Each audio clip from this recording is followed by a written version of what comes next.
안녕하세요. 동갑내기 남편과 살고 있는, 아니 살았던 40대 여성입니다. 누가 그러더라고요. 기쁨은 나누면 배가 되지만 슬픔은 나누면 약점이 된다고. 그래서 지인들에게도 속 시원히 터놓고 말을 못했는데 요즘 어디에라도 이 답답한 마음을 털어놓고 싶어서 죽겠더라고요. 그래서 익명의 힘을 빌려 제 이야기를 하러 왔습니다.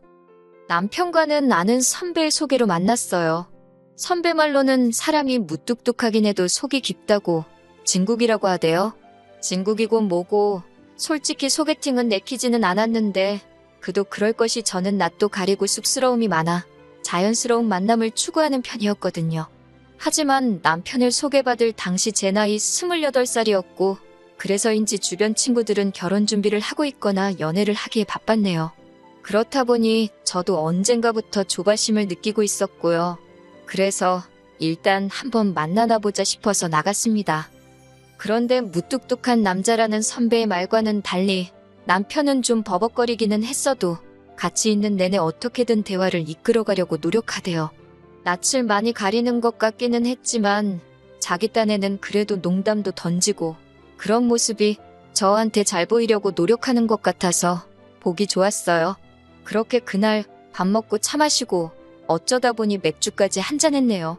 그리고 이후로도 몇 차례 더 비슷한 데이트를 했고 저희는 사귀기 시작했지요. 이후로 남편과는 3년을 사귀었는데 그 시간 동안 남편은 단 한 차례도 술이나 여자 문제로 저를 가슴 아프게 한 적이 없었습니다. 그래서 결혼 상대로 제격이라고 생각했어요. 너무 단순하다, 어이없어 보일 수도 있지만 사실 저희 언니가 형부의 외도로 굉장히 오래 힘들어했거든요. 그런 언니를 옆에서 지켜보고 있으니 돈이고 인물이고 다 필요 없다 싶었어요. 나만 사랑해주고 나만 위해주면 최고다. 그렇게 생각했달까요? 결혼 준비를 하는 과정은 그다지 까다롭지 않았어요. 주변 사람들 중 몇몇이 남편이 홀어머니의 위로 누나 둘이 있다는 걸 알고 저더러 잘 생각하란 식으로 충고를 하기도 했는데 솔직히 말해서 그땐 그런 말이 귀에 들어오지 않았네요. 그리고 실제로 어머님을 두세 번 만났었는데 어머님이 저에게 살갑게 대해주신 건 아니지만 특별히 나쁘게 하신 것도 없었거든요. 저 또한 모녀 같은 고부 사이를 원하지도 않았기에 딱히 서운한 것도 없었고요. 어머님의 대면대면하신 태도가 오히려 편했다니까요. 그래서 결혼을 하더라도 어머님이나 신우들하고 갈등을 겪을 일은 없을 거라고 생각했는데 제가 너무 단순했던 거지요. 말이 나와서 말인데 시댁 사정은 듣자 하니 빠듯했어요. 남편 말로는 아버님 돌아가신 이후로 어머님이 자식새 키운다고 건물 청소면 남의 집살림이며 이일저일 가리지 않고 하셨대요. 고생을 많이 하셨다고요. 그래서 남편이 자기가 취직한 이후로는 어머님더러 일을 그만하시라 했답니다. 그리고 이후로 생활비로 한 달에 50만 원씩 보내드리고 있다대요. 신우들도 얼마씩 보내드린다고 하는데 정확히 액수까지는 모르겠어요. 다만 결혼 후에 신우들 집에도 갔었는데 까놓고 말해서 해놓고 사는 거 보니까 사는 게 여유 있어 보이지는 않더라고요. 아무튼 그래서 어머님은 자식 셋이 보내주는 용돈과 나라에서 받는 약간의 연금으로 생활을 이어나가고 계셨어요. 결혼할 때도 따로 도움을 받은 건 없습니다. 남편이 모아둔 돈과 제가 모아둔 돈을 합해 허례허식은 생략하고 남들 눈에 튀지 않는 선에서 결혼을 했어요. 그렇게 남편과 부부의 연을 맺고 앞으로 지금까지 해왔던 것처럼 서로 아껴주고 성실히 살면 될 줄 알았습니다. 그런데 이게 웬걸요. 제 남편 말이에요. 효자도 그런 효자가 없더라고요. 연애할 때는 도통 티를 안 내서 전혀 눈치채지 못했는데 갑자기 사람이 어머님 이야기만 나오면 눈물이 그렁그렁 맺히질 않나, 안쓰러워서 밥 먹다가 목이 메인다 하질 않나? 아니, 저도 부모님 계시지만 별꼴이더라고요. 누가 보면 정말 저희 어머님 막말로 돌아가실 날 받아놓고 사는 분인 줄 알 만큼 걸핏하면 어머님 불쌍하다고 그러는데 처음에야 물론 저도 그런 남편을 달래주고 이해해주려고 했어요. 그런데 제가 그럴수록 남편이 저에게 이상한 요구를 해오더라고요. 결혼하고 얼마 지나지 않아서 하루는 남편이 저를 붙들고 그간 어머님이 얼마나 고생을 많이 하셨는지 주절주절 늘어놓기 시작하더라고요. 한 30분 넘게 듣고 있으니까 저도 사람인데 슬슬 지겹기도 하고 저희 부모님도 고생 많이 하셨거든요. 솔직히 말해서 그 시절에 고생 안 하신 부모님들이 몇 분이나 되시겠어요? 다들 자기 자식은 당신보단 낫게 살게 하겠다고 고생 많이들 하셨지요. 그렇다고 남들한테 내 부모 고생한 거 알아달라고 할 수는 없는 거잖아요. 본인부터 잘해야지. 그런데 남편은 자기가 대학을 다닌답시고 서울에 올라온 이후로 지금까지 어머님께 너무 소홀했다며 그게 너무 후회가 된다고 앞으로 어머님한테 잘하고 싶대요. 그러면서 저더러 연락도 자주 드리고 한 달에 두세 번은 내려가서 식사도 같이 하고 그랬으면 좋겠다는 거예요. 그리고 그 말은 그냥 말뿐이 아니었습니다. 이후로 걸핏하면 왕복 2시간 거리인데 갔다 오자, 가서 먹고 오자, 모시고 어디 가자, 미치겠더라고요. 그래서 한 1년 가까이 그 짓거리 하다가 못하겠다 했습니다. 20분 거리에 있는 친정도 한 달에 한 번을 못 가는데 2번이고 3번이고 매주 시댁에 가는 거 힘들어 죽겠다고요. 그랬더니 남편이 어머님이 저한테 뭘 시키는 것도 아닌데 뭐가 힘드냐입니다. 남편 말대로 저희 어머님이 저한테 밥해라 뭐해라 그런 걸 시키지는 않으세요. 그렇다고 제가 시댁에서 2발 뻗고 편하게 누워있을 수가 있나요? 잠을 잘 수가 있나요? 그러다 한 번은 어떻게 보면 마지막이기도 한데 어머님 댁에서 신혼회까지 모여서 다 같이 식사를 하게 되었어요. 신우들도 음식을 해왔고 저도 해갔고 그래서 온 가족이 모여서 잔칫날 마냥 한 끼 먹게 되었습니다. 조카들까지 다 와서 거의 10명 가까이 모였으니 설거지거리가 좀 많았겠어요? 그런데 식사를 마치고 나니까 다들 뭐 부산하게 움직이는 것 같더니 어느새 TV 앞에 옹기종기 모여있더라고요. 저만 부엌에 덩그러니 서있고 이런 일이 처음 있던 건 아닌데 그날은 왜 그렇게 짜증이 나던지요. 그래서 남편을 불러서 설거지를 시켰어요. 그랬더니 어머님이 불이 나게 쫓아와서는 당신은 아들 키울 때 한 번도 손에 물 닿게 한 적이 없다면서 가뜩이나 바깥일 하느라 힘든 사람한테 이런 일까지 하게 하지 말라고 하시는 거예요. 제가 웃으면서 어머님 저도 바깥일 하는데 그러면 형님들더러 하라고 할까요? 하고 물었습니다. 저희 형님들은 2분 다 전업주부거든요. 그랬더니 어머님이 그냥 하지 말고 냅두랍니다. 저희 다 가고 나면 당신이 하신다고요. 그런데 솔직히 그것도 말이 안 되잖아요. 설거지거리가 산더미인데 그걸 나이 드신 어머님 혼자 하시라고 냅둔다는 게 그래서 제가 남편한테 다시 눈치를 줬어요. 그러자 남편이 못 이긴 척 고무장갑을 다시 꼈고 어머님도 못마땅하신지 저를 째려보시더라고요. 그런데 신우들이 절더러 하는 말이 남편 잘 얻어서 좋겠답니다. 저렇게 자상한 남자가 어디 있냐면서 어이가 없어서 남편이 와이프를 잘 만난 거라고 저처럼 돈도 벌어오고 살림도 해주는 여자가 어딨냐고 저는 미쳤다고 쏘아붙여버렸어요. 이후로 결정적인 사건이 있었던 건 아닌데 거듭되는 불편한 상황으로 어머님과의 사이가 점점 틀어져 갔습니다. 그리고 그런 2사람 사이에서 남편이 전혀 제 방어책이 되어주질 못했어요. 오히려 무조건 제가 어머님한테 맞춰드리길 바랬지요. 한 예로 저희 어머님은 연락 문제에도 굉장히 예민하신 분이었는데 당신 며느리가 일을 하건 말건 그런 건 안중에도 없으셨어요. 아침 10시고 오후 3시고 시간 상관없이 아무 때나 전화를 거시기 일쑤였습니다. 그러다 제가 못 받잖아요? 그러면 바로 남편에게 연락을 해서는 결혼할 때 돈 안 해줬다고 전화도 일부러 피하는 거 아니냐. 제가 어머님을 무시하는 것 같다는 식으로 말씀하시더라고요. 더 화가 나는 건 어머님이 그런 억지를 쓰시면 남편이란 인간이 그럴 리가 있냐거나 무슨 말을 해서든 오해를 푸시게 해야 하는데 그런 게 없었어요. 오히려 저한테 전화를 해서 정말 어머님 전화라서 일부러 안 받은 거냐고 추궁을 하더라니까요.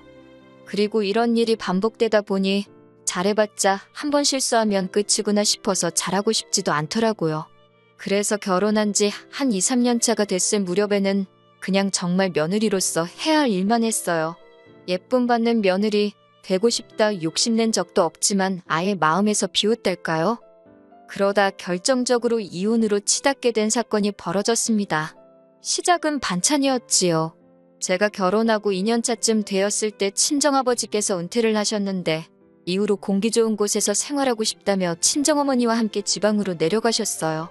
그리고 이후로는 그곳에서 생활하시면서 저에게 반찬 같은 걸 보내주십니다. 저희 친정어머니는 음식 솜씨가 좋으신데 전 그렇지 못하거든요. 그리고 남편도 저희 친정어머니 음식을 엄청 잘 먹고 좋아했고요. 그런데 언젠가 한번 어머님께서 저희 집에 오셨다가 친정어머니 음식으로 가득한 저희 집 냉장고를 보시고는 솔직히 지금도 정확한 이유는 모르겠지만 기분이 상하셨더라고요.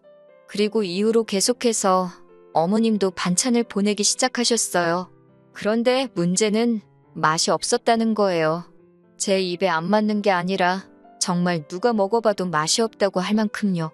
어머님 아들인 남편도 잘 안 먹던걸요. 그렇다 보니 결국 버려지는 게 대부분이었고 이건 아니다 싶어서 제가 남편더러 어머님한테 보내지 마시라고 얘기 좀 하라 했지요.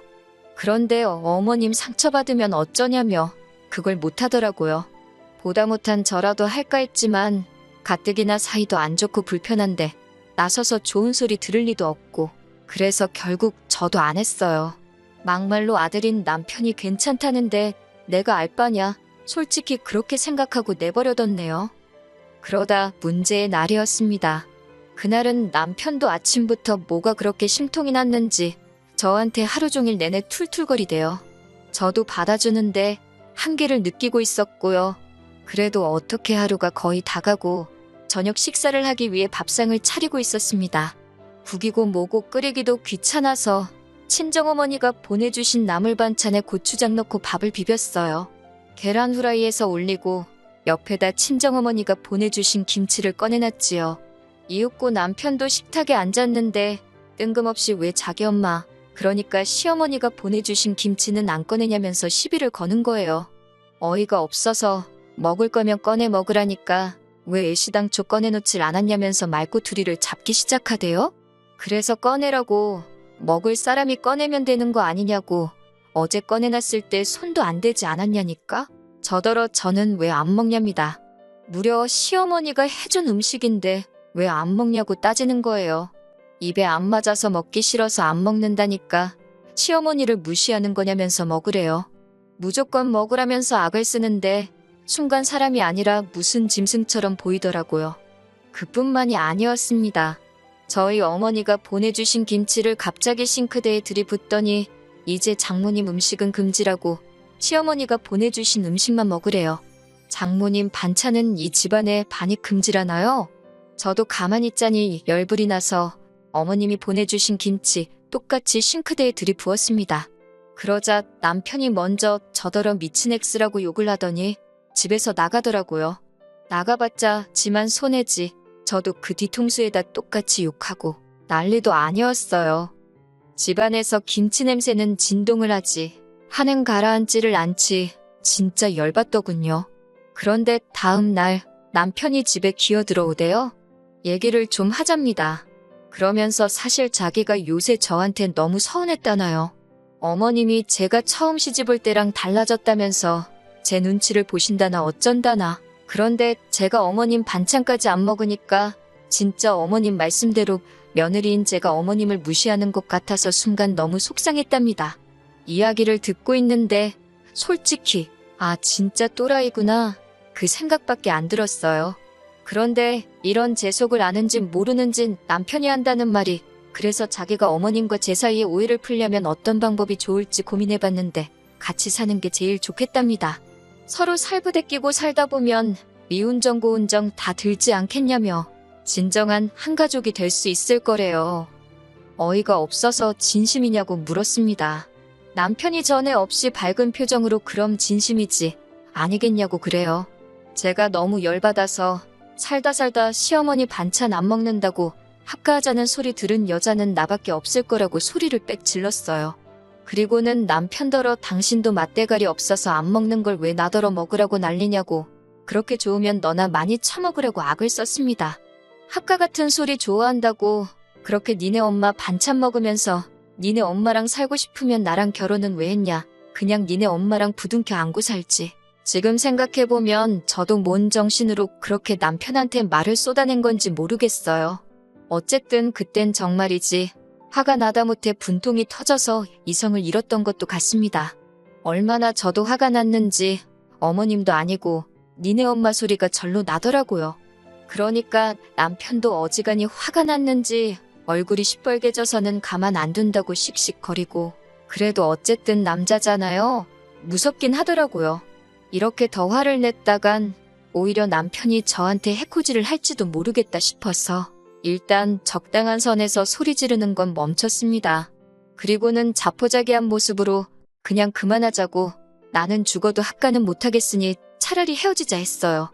홀시어머니의 효자 아들, 남편감으로 아니라 소리를 그렇게 들었어도 그게 내일이 될 줄은 몰랐다고 나는 더는 감당할 수 없다 했습니다. 그런데 남편은 도통 무슨 이런 문제로 이혼을 하자는 거냐며 이해를 못하겠다는 표정을 하고 있었지요. 하지만 결국 저는 대학 동기의 도움으로 이혼 전문 변호사를 선임했고 이후로 약 2년 동안 지리한 싸움을 이어갔어요. 사실 남편이 외도라던가 도박처럼 소위 분명한 사유가 없었기 때문에 이혼 소송을 하기가 쉽지는 않았거든요. 그리고 결국은 이혼에 성공하긴 했지요. 하지만 제가 바라는 대로 됐음에도 왠지 마음이 편하진 않대요. 상처뿐인 승리였다고 해야 할지 몇 년의 시간이 신기루처럼 사라진 기분이었다고 할까요? 그래도 이렇게 혼자가 된 지금 마음은 홀가분합니다. 애가 없어서 다행이란 생각도 들고요.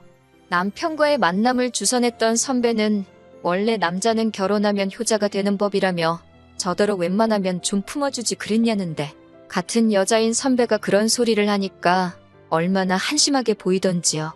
선배나 그렇게 남편한테 납작 엎드려서 맞춰주고 말만 따라 져주면서 살라 했네요. 선배 부모님이 좋은 마누라 다 됐다고 헉이나 좋아하시겠다고요.